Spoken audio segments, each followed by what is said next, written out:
saya akan menyampaikan firman Tuhan tentang segala sesuatu ada tujuannya. Amen. Amsal 16 ayat yang keempat berkata begini. Tuhan membuat segala sesuatu untuk tujuannya masing-masing. Bahkan orang fasik dibuatnya untuk hari malapetaka. Wow. Tuhan saja membuat segala sesuatu itu ada tujuannya. Sebelum kita membangun atau melakukan sesuatu, mari pikirkan apa tujuannya. Pastikan tujuan kita dalam membangun atau membuat sesuatu atau melakukan sesuatu merupakan hal yang menambah nilai, adding value, bukannya hal yang mengurangi nilai dalam hidup kita maupun orang lain. Contoh, apa yang saya maksud tentang menambah dan mengurangi nilai adalah seperti ini. Apakah yang Anda kerjakan atau yang Anda bangun mensejahterakan atau menyengsarakan? Memperkaya atau mempermiskin? Menguntungkan atau merugikan? Menumbuhkan atau mematikan? Mendidik atau menyesatkan? Memperbaiki atau merusak? Memajukan atau menghancurkan? Mempertajam atau mempertumpul? Membangun atau merusak? Dua hal yang berbeda. Yohanes 10 ayat 10 kita lihat ayat firman Tuhan dalam bahasa Indonesia dikatakan begini. Pencuri datang hanya untuk mencuri dan membunuh dan membinasakan. Aku datang supaya mereka mempunyai hidup dan mempunyainya dalam segala kelimpahan, kata Yesus. Mari lihat terjemahannya dalam Amplified Bible. The thief comes only in order to steal and kill and destroy. I came that they may have and enjoy life and have it in abundance. Pengertian abundance di situ to the full till it overflows. Artinya Yesus datang supaya kita memperoleh hidup, katakan amin. Menikmati hidup kita dan menjadi berkat bagi orang-orang di sekitar kita. Overflows artinya sampai tumpah. Tuhan akan memberkati kita supaya hidup kita tumpah buat orang lain. Hidup kita jadi berkat. Karya Tuhan dalam hidup kita selalu adding value, menambah nilai, mengangkat kita ke tempat yang jauh lebih baik. Amen. Saya pernah khotbah tentang karya Yesus dalam hidup kita meningkatkan nilai dalam hidup kita. Yesus yang kaya menjadi miskin supaya kita yang miskin jadi kaya. 2 Korintus 8 ayat 9. Karena kamu telah mengenal kasih karunia Tuhan kita Yesus Kristus, bahwa, baca sama-sama, Ia yang oleh karena kamu menjadi miskin sekalipun Ia kaya, supaya kamu menjadi kaya oleh karena kemiskinannya. Lihat, apa yang Yesus kerjakan dalam hidup kita selalu meningkatkan hidup kita, menambah nilai, membawa kita ke tempat yang lebih baik. Yesus yang tanpa dosa disalibkan untuk menebus dosa-dosa kita, supaya kita yang seharusnya binasa beroleh hidup yang kekal. Mari baca 2 Korintus 5 ayat 21. Sama-sama. Dia yang tidak mengenal dosa telah dibuatnya menjadi dosa karena kita, supaya dalam Dia kita dibenarkan oleh Allah. Beri kemuliaan buat Tuhan kita yang luar biasa. Katakan haleluya. Satu-satunya yang membuat saya memilih mengikut Kristus adalah gini. Saya tahu kita tidak cukup baik untuk masuk surga. Tidak akan pernah cukup baik. Ada selalu sisi kelam dan sisi hitam dalam hidup semua orang. There's always a dark side. Dan kasih karunia Tuhanlah yang membuat oleh karena salib Kristus kita semua dibenarkan di hadapan Bapa. Yang mengerti katakan amen. Mari sadari bahwa semua yang Yesus buat dalam hidup kita selalu menambah nilai. Katakan amen. Kenapa begitu? Karena Tuhan sangat mengasihi kita. Dan bahwa hidup kita sangat berharga bagi Dia. Yohanes 3 ayat 16 berkata, karena begitu besar kasih Allah akan dunia ini, Dia mengaruniakan anaknya yang tunggal. Supaya barang siapa yang percaya kepadanya tidak binasa, melainkan beroleh hidup yang kekal. Anda harus tahu bahwa dunia bicara soal manusia yang diciptakannya sangat berharga bagi Dia. Jangan sampai kita mengerjakan, melakukan hal-hal, membangun hal-hal yang bukannya menambah nilai dalam hidup orang lain, tapi malah kita mengurangi nilai dari hidup mereka dan kita merusak pekerjaan Allah. Makanya kenapa saya tidak mau jemaat ICI punya budaya menghakimi. Kalau Tuhan saja masih sabar sama kita, kata firman Tuhan, supaya Dia kasih kesempatan buat kita bertobat, apa hak kita menghakimi orang lain? Yesaya 43 ayat 4 berkata gini, oleh karena engkau berharga di mataku dan mulia, dan aku ini mengasihi engkau, maka aku memberikan manusia sebagai gantimu dan bangsa-bangsa sebagai ganti nyawamu. Katakan, aku berharga bagi Allah. Jangan sia-siakan hidupmu karena engkau berharga bagi Allah.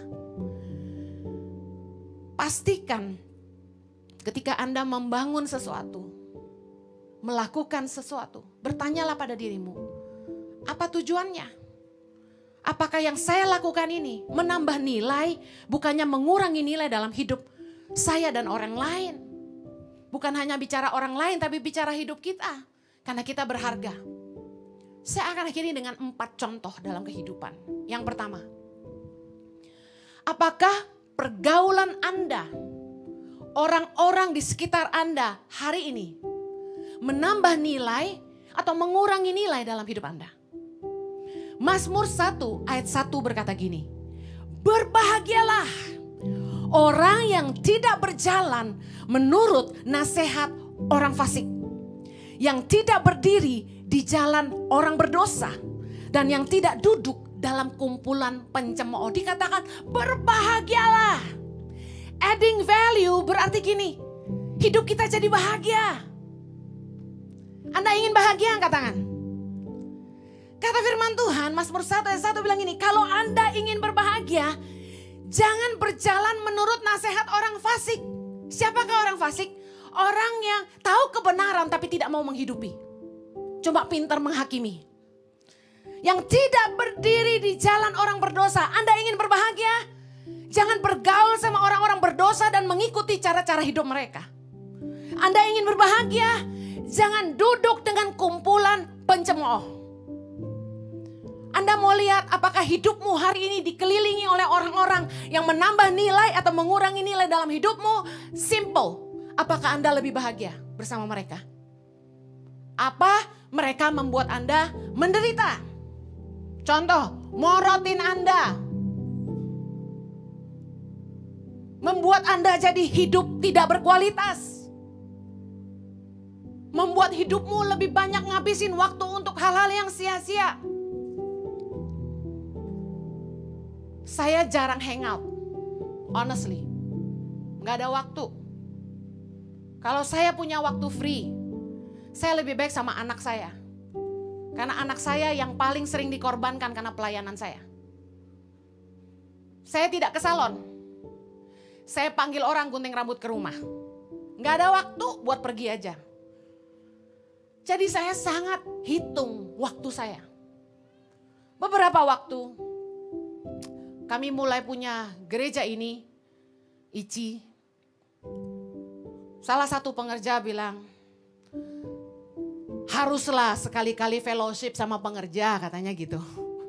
Saking saya gak pernah fellowship sama pengerja. Sama staff aja, saya punya meeting mingguan, itu purely meeting. Jadi bukan have fun. Meskipun kami selalu fun ya. Satu kali saya coba, oke lah, habis 60 minutes worship, kami nongkrong di warung Ropita. Kurang sehat sebenarnya.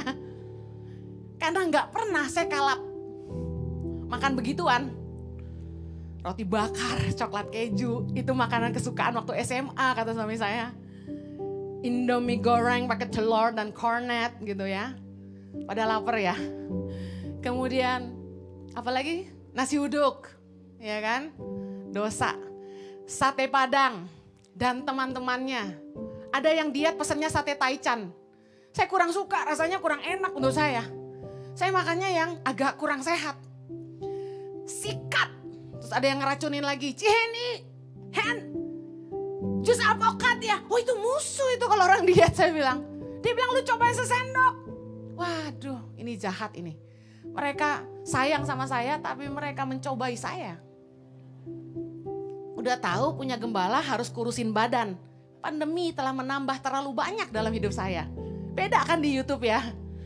Kemudian satu kali makan itu ketawa tuh saya bilang gini, nggak boleh sering-sering kayak begini, nggak sehat, saya bilang gitu. Bener gak sih? Kemudian mereka bilang gini, salah, justru kamu harus sering begini sama kami. Gitu. Saya diam, oke. Kemudian minggu depannya lagi saya nggak ada di Jakarta, aman ya kan? Minggu depannya lagi habis 60 menit diajak nongkrong lagi. Tempat yang sama. Emang mereka kurang ajar kadang-kadang. Kemudian minggu depannya lagi diajak nongkrong lagi ke tempat yang sama. Saya bilang kalau begini terus gue nambah nih beratnya. Katanya kan cuma seminggu sekali. Kak Heni gak apa-apa. Seminggu sekali buat kalian tuh gak nambah banyak. Saya glek air putih aja naik sekilo. Tapi satu hal yang saya akui. Kalau kita tanya adding value gak tuh Kak Heni? Adding value gak tuh pergaulan Bu Heni? Jujur satu hal yang saya dapat. Kenapa meskipun saya tahu itu ngegemukin tapi saya tetap mau? Karena mereka membuat saya tertawa. Mereka membuat saya bahagia. Saya happy. Dan yang paling penting gini, waktu berkualitas sama mereka tuh berasa banget. Kita gak ngomongin orang. Kita gak gosip. Kita ngetawain diri sendiri. Kita kecekak-cekikik. Kita ngomongin antara kita aja, kita gak ngomongin orang. Sehat. Kita gak gosip. Itu yang saya senang. Yang bikin saya malas ngopi sama orang, baru duduk udah ngomongin si A. Baru duduk ngomongin si B. Kok kepahitan gak kelar-kelar, capek. Buang sampah di tempat yang salah. Kita capek, dia tumpahin ke kita. Tambah lelah. Bener gak? Lebih baik nih kalau kita yang lelah-lelah nih kayak saya. Duduk sama yang bikin kita ketawa aja. Hati sukacita. Katakan amen. Mamanya Ibu Iren, General Sekretari gereja ini, umur 76. Awet muda kayak lakcap. Umur 76 kayak 60. Pengen gak ibu-ibu kayak begitu? Saya langsung tanya, Tante rahasianya apa? Dia bilang gini, hati yang sukacita. Puji Tuhan. Amen. Yang mau ibu-ibu katakan amen. Yang kedua, zaman ini zaman sosial media, dunia maya. Orang mulai berlomba-lomba bangun reputasi, bangun karya, bikin usaha lewat dunia maya dan sosial media. Contoh seperti YouTube ya. Banyak orang tuh pengen eksis, pengen dikenal, pengen punya banyak follower, subscriber.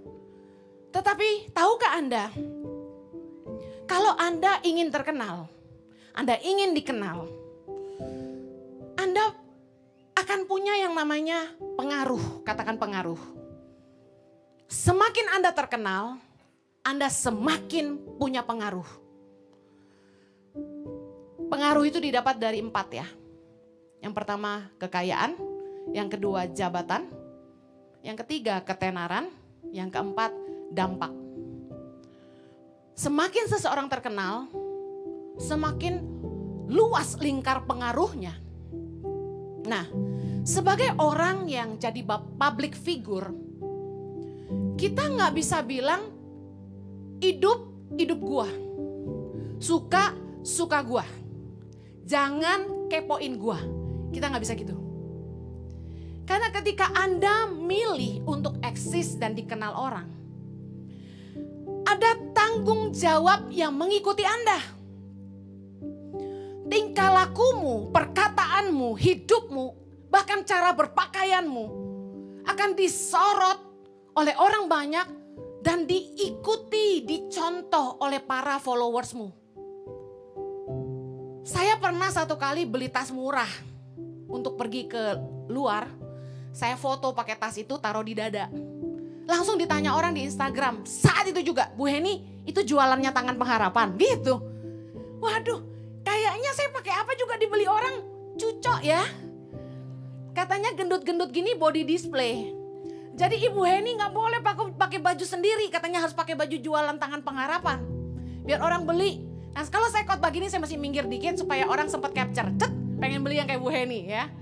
Atasan dan bawahan dari batik Tangan Pengharapan. Cie. Oke.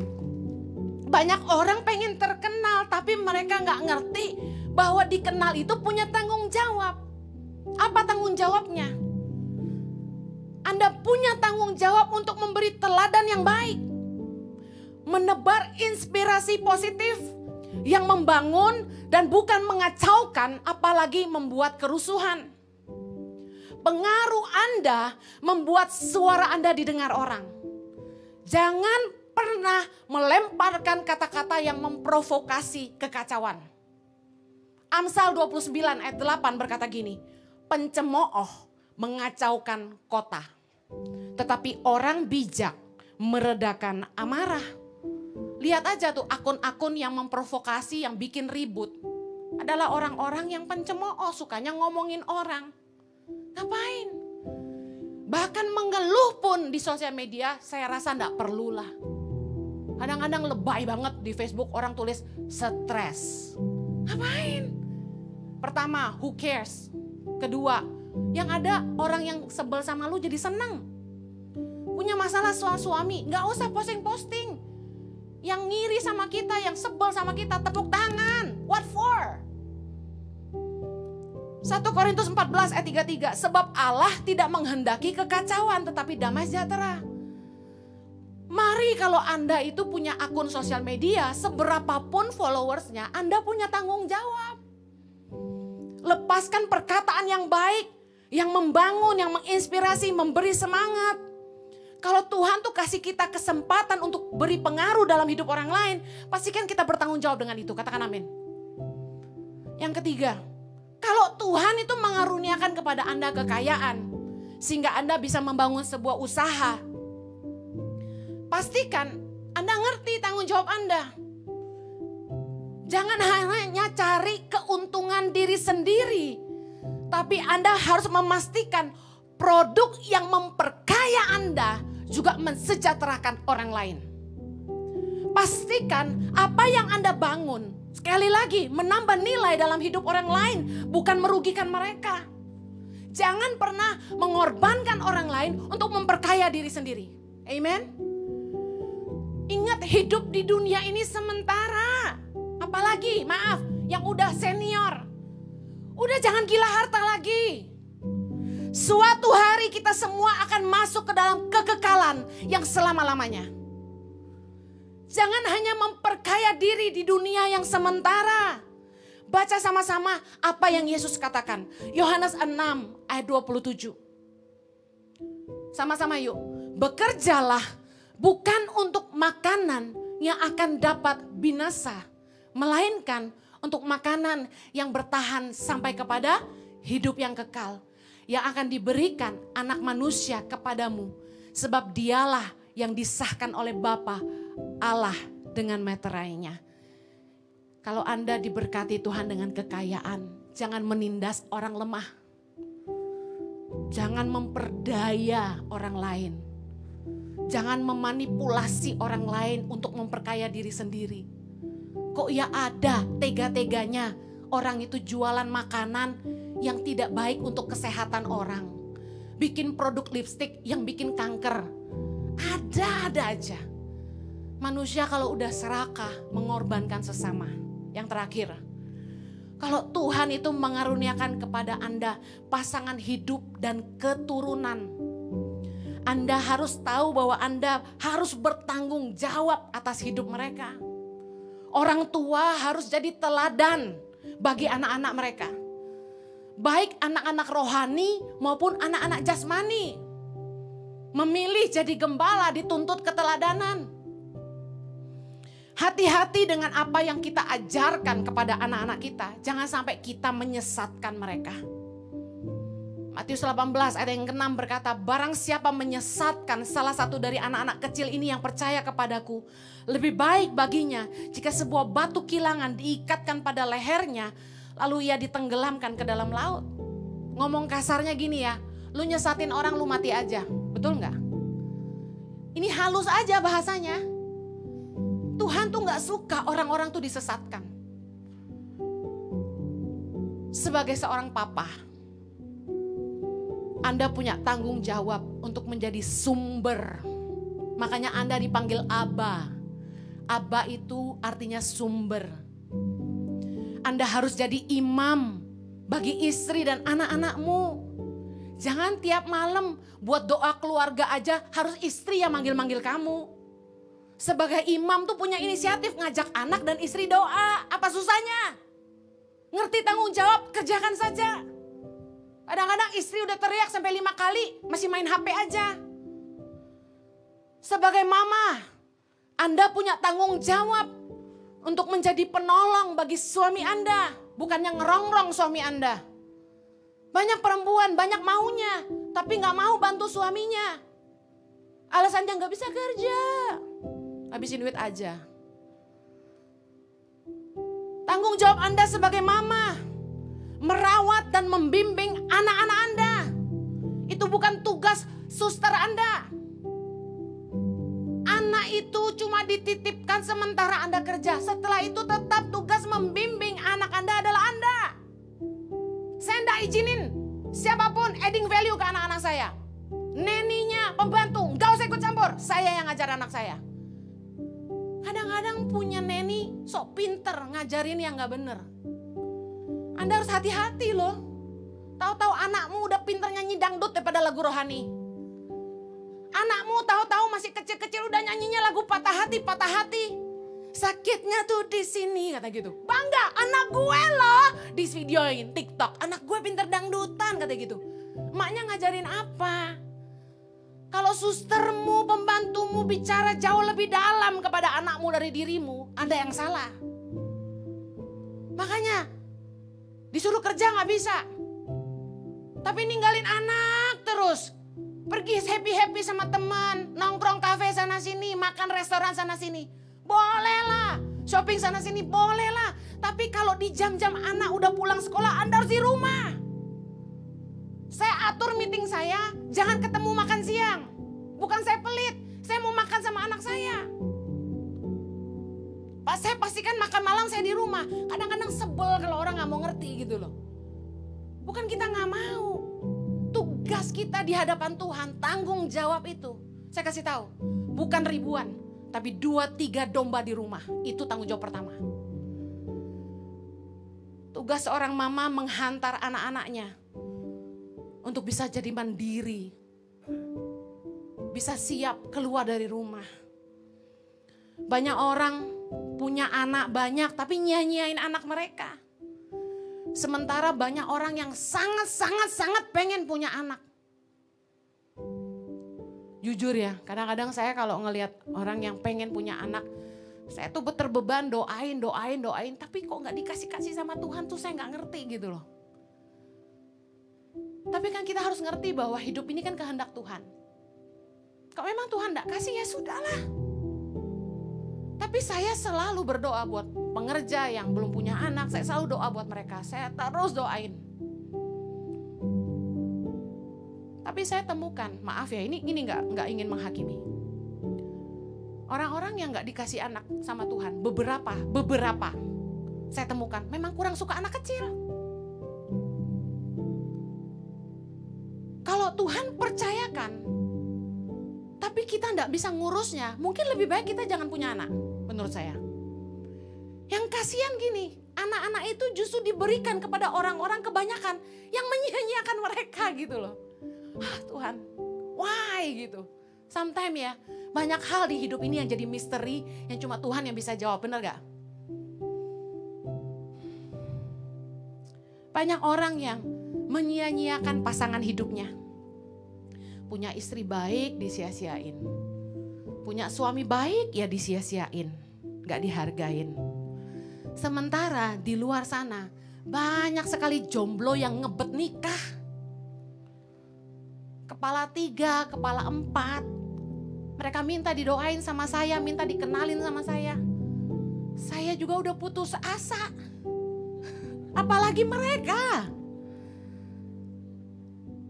Saya pikir gini, kenapa Tuhan ciptain lebih banyak perempuan ya? Bener gak sih? Sedangkan yang cowok, kalau udah kepala 3, rata-rata udah pada punya. Yang bagus maksud saya. Banyakan orang tuh nyanyain pasangan mereka, sementara di luar sana banyak yang pengen nikah. Ironi ya. Yang punya tidak menghargai, yang tidak punya sangat mengingini. Saya tutup dengan Roma 14 ayat 12. Sama-sama yuk. Demikianlah setiap orang di antara kita akan memberi pertanggungan jawab tentang dirinya sendiri kepada Allah. Ketahuilah bahwa setiap kita akan dituntut pertanggungan jawab sama Bapa di sorga. Pastikan kita bertanggung jawab atas setiap karunia yang Tuhan percayakan dalam hidup. Pastikan semua yang kita bangun, segala sesuatu yang kita lakukan berdampak positif, menambah nilai, mensejahterakan orang, membuat orang lain hidup lebih baik. Bukan hanya untuk hidup mereka, tapi juga untuk hidup kita dan keluarga kita. Banyak kali kita terperangkap, kita nolong orang, tapi kita menyengsarakan keluarga sendiri. Kita sungkan sama orang, dan kita gak jaga perasaan pasangan sendiri. Ironi bukan? Saya berdoa, mari hari ini mulai lebih mawas diri. Hati-hati, jangan ngomongin orang, jangan jahat sama orang. Jangan sirik sama orang, jangan menjatuhkan orang lain. Kemarin saya baru dikasih tahu, ada istri hamba Tuhan besar ngomongin saya. Ini dan itu, ini dan itu. Saya ketawa aja. Saya bilang ngapain ngurusin saya? Apalagi yang dibicarakan masa lalu. Saya kan hidup sebagai ciptaan baru. Kalau orang itu kenal saya masih gak apa-apa. Yang di ngomongin gak bener, kan lebih parah bikin orang ketawa aja. Lagian gini, untungnya apa buat dia? Bener gak? Kita ngomongin orang, untungnya apa buat kita? Orang pernah salah sama kita? Udah ampuni aja. Kalau orang salah, kalau orang gak salah, berarti kita ngiri aja. Ngapain ngiriin orang? Contoh nih, saya mau ngiri sama cewek yang lebih cantik, lebih putih dari saya. Buat apa gak nolong saya jadi lebih putih juga? Saya iri gitu lihat hidung dia mancung. Apa yang saya bisa lakukan? Gak akan rasa iri itu menolong hidung saya lebih tinggi 5 cm, gak akan juga. Ya sudahlah, gambar-gambar aja dikit lumayan. Kasih kilau-kilau di tengah, di TV tampak lumayan kan, meskipun tetap mungil, tapi Jojo suka. Hidup baik-baik, Tuhan beserta, mari kita berdoa. Bapa di sorga, berikan hikmat dalam hati kami, supaya apa saja yang kami bangun dalam hidup ini, menambah nilai, bukan mengurangi nilai dalam hidup orang lain, hidup kami dan keluarga kami. Ayo berdoa, Tuhan kasih hikmat, tuntun umat-Mu, supaya mereka jadi umat yang menyenangkan hati Tuhan. Tolong supaya hidup mereka lebih berkualitas. Mereka tidak sia-siakan hidup mereka. Tapi mereka boleh berkarya, berbuah bagi kerajaan sorga dan bagi hidup sesama. Di dalam nama Yesus kami berdoa. Amen. God bless you.